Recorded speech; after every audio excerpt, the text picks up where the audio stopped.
ఏం మాట్లాడాలనుకున్నాడో ఏం మాట్లాడిండో కానీ ఏదోటైతే మాట్లాడు సోషల్ మీడియాలో ట్రోల్ అవ్వడు అన్నకు అలవాటే. ఇప్పుడు ఆ పరమానందే శిష్యులకు లీడర్ లెక్క మాట్లాడి మన సీఎం రేవంత్ అన్న క్రియేటివిటీకి అసలు అడ్డు అదిపే లేనట్టు ఉన్నది కదా. వాళ్ళు ఎందుకే ఫస్ట్ నీ కాంగ్రెస్ పార్టీ వాళ్ళు శాతపడి చేసి నేను సీఎం కుర్చీలకి దించడం.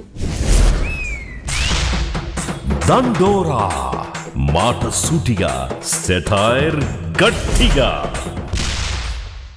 నమస్తే అందరికి, నేను మీ గోపి అలాటి. అసలు ఈ ముచ్చట చెప్పాలంటే నాకే మంచిగా అనిపిస్తలే. మరి రాష్ట్రానికి ముఖ్యమంత్రి ఉన్న రేవంత్ అని ఎట్లా మాట్లాడిండో ఏమో. అయినా గన్నేరు పప్పు తిన్న మోతే వరకు పెసరపప్పు లెక్కన అన్నట్టు ఎన్నెన్నో ఆనిముత్యాలు బయటికి ఇచ్చిన సీఎం రేవంత్ నోట్లకించి ఈ మాటల చుట్ల పెద్ద ఇచ్చంతరం లేదు లేర్రి. హరీష్ రావు క్షుద్ర పూజలు చేసిండు అని గా నడుమ సామ రామ్మోహన్ రెడ్డి, అద్దంకి దయాకర్, పిసిసి మహేష్ గౌడ్ మాట్లాడితేనే పబ్లిక్ అంతా పర్సన్ అయ్యారు. గీలేం లీడర్లు పరమానందే శిష్యుల కంటే దారుణంగా ఉన్నారు కదా అని తిట్టుకున్నారు. ఇప్పుడు ఆ పరమానందే శిష్యులకు లీడర్ లెక్క మాట్లాడి మన సీఎం రేవంత్ అన్న కర్ణాటక తమిళనాడు పోయి అఘోర పూజలు చేసిరు. కరువు రావాలి, జనాలు చచ్చిపోవాలి, ఈ ప్రభుత్వం బద్నాం కావాలని 10 ఏళ్ళు అధికారంలో ఉన్నోళ్ళు, 25 ఏళ్ళు తెలంగాణలో ఉన్నోళ్ళు శాతబడి పూజలు చేస్తారా? శాతబడి తిరగబడితే ఏమైతో తెలుసు కదా. బుద్ధి సక్క లేకపోతే శాతబడి కూడా తిరగబడుతుంది. ఒక రాష్ట్రానికి సీఎం అయ్యి గిసొంటి అల్కదక్కువ మాటలు మాట్లాడుడే ఘోరం అంటే ఇంకా శాతబడి తిరగబడితే ఏమైతో తెలుసు కదా అనుకుంటా మాట్లాడు వేరే లెవెల్గా. మరి శాతబడి తిరగబడితే తెలుసు కదా అంటే మరి నువ్వేంటంటే ఎవరికైనా చేపించినావా ఏంది? అవి తిరగబడితే ఏమైతే నీకు బగ్గ తెలిసినట్టున్నది. ఏమో మరి అంతమంది సీనియర్లు ఉన్నా కూడా చాలా జల్దీనే పిసిసి అయినావు, సీఎం అయినావు. నువ్వు గిట్ల ఏమన్నా శాతబడి చేసినావా కాంగ్రెస్ పార్టీ పెద్ద లీడర్ల మీద అని కూడా మాట్లాడుతున్నారు చాలా మంది. మరి లేకపోతే ఏ కాలంలో ఏం మాటలు మాట్లాడుతున్నావు అనే సోయి లేకుండా మాట్లాడుతూ ఎట్లనే రేవంత్ అన్న అని కూడా కారెడ్డాలాడుతున్నారు చాలా మంది.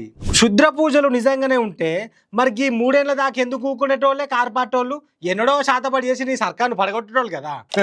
అయినా వాళ్ళు ఎందుకే ఫస్ట్ నీ కాంగ్రెస్ పార్టీ వాళ్ళే శాతపడి చేసి నేను సీఎం కుర్చీలకి దించటోళ్ళు. ఈ తెలంగాణ ఉద్యమానికి సంబంధం లేనోళ్ళు, కాంగ్రెస్ పార్టీకి సంబంధం లేనోళ్ళు వచ్చి పెద్ద పెద్ద పదవులలో ఉంటే నాకు కూడా బాధ అనిపిస్తుంది అప్పుడప్పుడు. అదన్నట్టు సంగతి. సరదీ క్షుద్ర పూజలు చేసిరని కార్పాటోళ్ళు నిరికిద్దామని మాట మాట్లాడింది అనుకుంటే ఈ మాటతోటి రేవంత్ అనే ఇరికిండు. ओल्ड सिटी में पूरा बिजली चोरी करते रहते, माइनॉरिटी लोग बिजली का बिल पे नहीं करते. आज मैं हिम्मत से बोलना चाहता हूँ, 200 यूनिट बिजली जो मुफ्त में सरकार दे रहा है, सबसे ज्यादा हमारे माइनॉरिटी भाई बहनों के लिए. అన్న క్రియేటివిటీకి అసలు అడ్డు అదిపే లేనట్టు ఉన్నది కదా.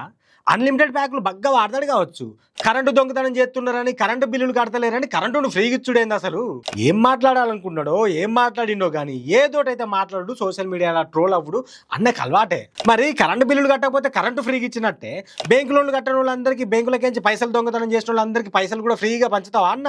ఇక రైలు బస్సు టికెట్ కొన్న వాళ్ళకి కూడా ఫ్రీ ప్రయాణం ఇయ్య రాదన్న. ఇన్కమ్ ట్యాక్స్ కట్టిన వాళ్ళకి ఇన్కమ్ ఫ్రీగా ఇయ్యి, చలాన్లు కట్టిన వాళ్ళకు ట్రాఫిక్ రూల్స్ పాటించుకుండానికి స్పెషల్ పథకం పెట్టు. ఏందన్నా నువ్వు అని కారెడ్డాలాడుతున్న రేవంత్ అన్న మాట్లాడిన పబ్లిక్ ఇక తిట్టిండో పొగిడిండో అనేటట్టు ఇంకో మాట ఇచ్చిండు మన రేవంత్ అన్న. माइनॉरिटी बच्चे स्किल्ड लेबर है, देखे तो सीख लेते, पढ़े तो भूल जाते. आप लोगों का आदत है, अगर कुछ भी दे दो, राफेल भी आप हाथ में दे दो, आप खोल के फिर जमा करके दे देते. మైనార్టీ పిల్లలు చూస్తే నేర్చుకుంటారట, చదివితే మర్చిపోతారట. అంటే ఏంది ఇప్పుడు వాళ్ళందరినీ చదువులు మానేయమంటున్నాడా ఏందినే అని అనుమానాలు వస్తున్నాయట చాలా మందికి. అయితే అసలు రేవంత్ అన్న గిన్ని మాటలు మాట్లాడిండు కదా, మరి ఇంతకు రేవంత్ అన్న పోయింది ఏ సభకో ఎరికేనా? ఇందిరమ్మ ఇళ్ళకు భూమి పూజ చేసే కార్యానికి. షాకేరా.